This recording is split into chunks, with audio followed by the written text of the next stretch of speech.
Hello दोस्तों, मैं आकाश गर्ग आज इस वीडियो में आपको बताने वाला हूं कि अगर आप एक एलआईसी एजेंट हैं तो आपको आपकी एलआईसी एजेंसी में कितनी मिनिमम पॉलिसी करनी होगी या कितना मिनिमम पॉलिसी प्रीमियम करना होगा जिससे आपकी एजेंसी चलती रहेगी। तो एलआईसी ने यहाँ पर आपको मिनिमम टारगेट के लिए एक नहीं, दो नहीं बल्कि 3 ऑप्शन दिए हैं, जिसमें से आप कोई भी एक ऑप्शन पूरा करके अपना एलआईसी एजेंट का टारगेट पूरा कर सकते हैं। तो यहाँ पर जो भी एक एलआईसी एजेंट का टारगेट होता है वो एक एलआईसी एजेंट को अपनी एजेंसी ईयर में करना होता है।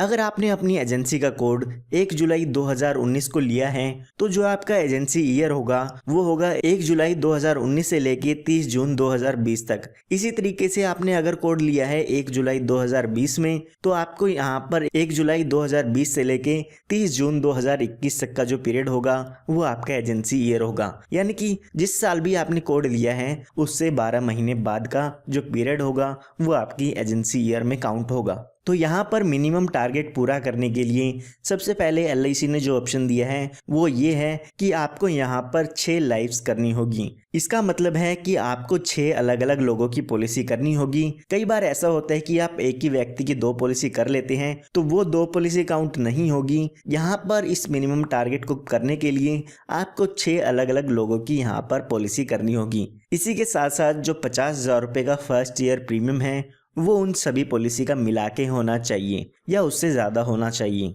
तो यहाँ पर अगर आप अपनी एजेंसी ईयर में 6 पॉलिसी कर देते हैं जो कि डिफरेंट लाइफ्स की हों और उसी के साथ साथ उन सब का प्रीमियम 50,000 या उससे ज़्यादा का है तो आप अपना टारगेट पूरा कर पाएंगे। उसके बाद जो सेकंड ऑप्शन दिया है उसमें एलआईसी कहती हैं कि अगर आप 12 लाइफ्स कर देते हैं तो भी आप अपना टारगेट पूरा कर सकते हैं। यानी कि 12 लोगों की आप पॉलिसी कर देते हैं तो भी आपका टारगेट पूरा हो जाएगा। उसमें यहाँ पर मिनिमम प्रीमियम की कोई भी रिक्वायरमेंट नहीं है, सिर्फ 12 पॉलिसी करके ही आप अपने टारगेट को पूरा कर सकते हैं।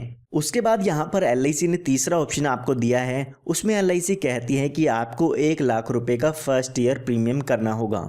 अगर आप अपने पूरे एजेंसी ईयर में 1 लाख रुपए का फर्स्ट ईयर प्रीमियम लेके आ जाते हैं तो आपका यहाँ पर टारगेट पूरा हो जाता है। तो यहाँ पर आपको 3 अलग अलग ऑप्शंस दिए गए हैं। इन तीनों में से ही एक भी कोई कंडीशन आप फुलफिल कर देते हैं तो एलआईसी की तरफ से आपका मिनिमम बिजनेस है या जो मिनिमम टारगेट है वो कंप्लीट हो जाता है। यहाँ पर काफ़ी एजेंट्स पूछते हैं कि अगर हम मिनिमम टारगेट पूरा नहीं कर पाते हैं तो उस केस में क्या होगा। तो उन लोगों को मैं बताना चाहूँगा कि अगर आप मिनिमम टारगेट पूरा नहीं करते हैं तो आपकी जो भी एलआईसी एजेंसी है वो टर्मिनेट हो जाती है।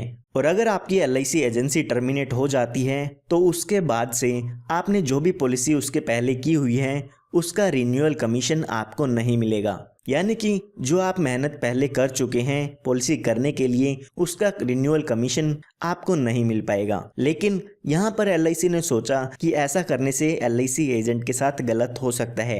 एलआईसी एजेंट की मेहनत का पैसा एलआईसी एजेंट को मिलना चाहिए। तो एलआईसी ने यहाँ पर कहा कि एलआईसी एजेंट की एजेंसी टर्मिनेट हो जाती है, फिर भी कुछ एजेंट्स ऐसे हो गए जिनको हम रिन्यूअल कमीशंस दे देंगे। एलआईसी ने 3 कंडीशंस ऐसी बताई हैं जिसमें आपको एलआईसी एजेंसी टर्मिनेशन होने के बाद भी कमीशन रिन्यूअल का मिलता रहेगा। आइए वो जान लेते हैं कि कौन कौन से एजेंट्स हो सकते हैं जिनको एजेंसी टर्मिनेट होने के बाद भी रिन्यूअल कमीशन आता रहेगा। तो यहाँ पर एलआईसी ने कहा है कि जो भी एजेंट 5 साल तक मिनिमम बिजनेस पूरा कर देता है या मिनिमम एजेंसी का टारगेट पूरा कर देता है और साथ ही उसकी टोटल 25 पॉलिसीज इन फोर्स हैं तो उस व्यक्ति को हम यहाँ पर एजेंसी का रिन्यूअल कमीशन दे देंगे। उसकी एजेंसी टर्मिनेट होने के बाद भी आपको रिन्यूअल कमीशन मिलता रहेगा।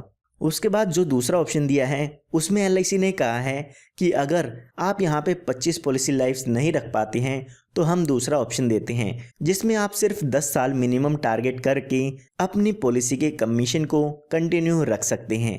यानी कि अगर आप 10 साल मिनिमम टारगेट कर देते हैं एलआईसी का तो जो भी अगर आपकी एजेंसी टर्मिनेट हो जाती है तो आपको पहले जो आपने पॉलिसी की है उसका रिन्यूअल कमीशन मिलता रहेगा। यहाँ पर आपको कितनी पॉलिसी आपकी कंटिन्यू रहे उसकी कोई भी लिमिट नहीं दी गई है। उसके बाद यहाँ पर तीसरा ऑप्शन आपको एक और मिलता है। यहाँ पर एलआईसी कहती है कि कई बार फिजिकल या मेंटली प्रॉब्लम के कारण कोई एजेंट होता है कि अपनी एजेंसी चला नहीं सकता तो उन लोगों के लिए यहाँ पर मदद की गई है।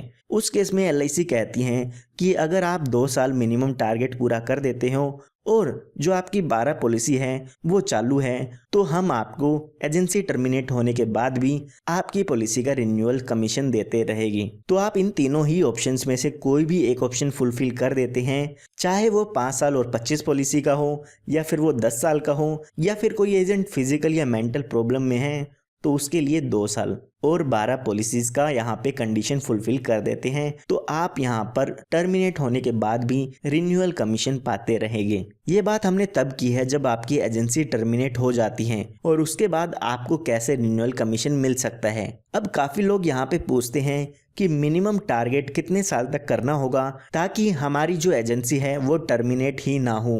तो LIC ने यहाँ पर भी आपको 3 ऑप्शन दिए हैं। अगर 3 में से कोई भी ऑप्शन में आप आते हैं तो यहाँ पर माना जाएगा कि आपकी एजेंसी टर्मिनेट नहीं होगी। तो LIC ने यहाँ पर कहा है कि अगर आप 21 साल या 21 साल से ज़्यादा LIC एजेंसी का काम कर लेते हैं तो हम आपकी एजेंसी को टर्मिनेट नहीं करेंगे।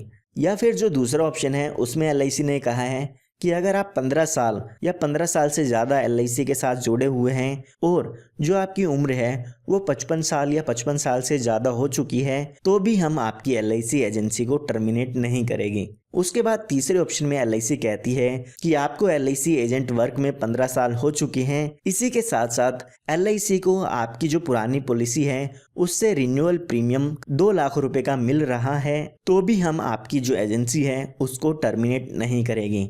अगर कोई भी LIC एजेंट इन तीनों में से एक भी कंडीशन को पूरी करता है तो उनका जो भी LIC एजेंसी है वो टर्मिनेट नहीं होगी, यानी कि उसको रिन्यूअल कमीशन भी मिलता रहेगा और वो जब चाहे जब पॉलिसी कर सकते हैं। मैं आप सभी के लिए जल्दी ही एक ऐसी वीडियो लेके आने वाला हूं जिसमें मैं आपको बताऊंगा कि अगर आपकी एजेंसी टर्मिनेट हो जाती है तो उसको आप कैसे फिर से रीइंस्टेट करा सकते हैं या कैसे फिर से शुरू करा सकते हैं।